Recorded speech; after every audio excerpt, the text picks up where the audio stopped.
benchwork.com here with another completed layout. This is layout 101. This is a layout that I designed and then built.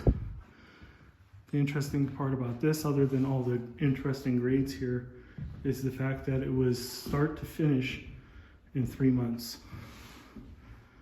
So that includes design, build, and transport from Florida to Las Vegas. So we've got a big yard down here.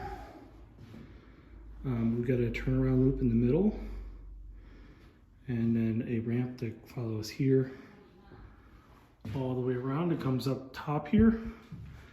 This is roughly 4 by 8 up on the big top area.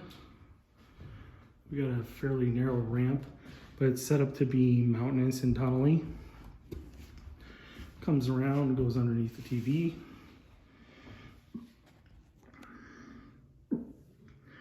Goes up a ramp. Then comes over here to the complicated mountain area where the grades get a little crazy.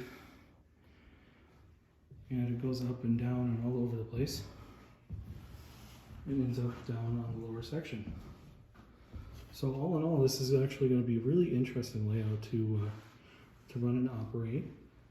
I hope the homeowner really enjoys it. I've also got one last trick up my sleeve. Over here, I actually built him a 7-foot long display shelf so he can display more of his trains. So that said, thanks for watching, and we'll see you on the next one.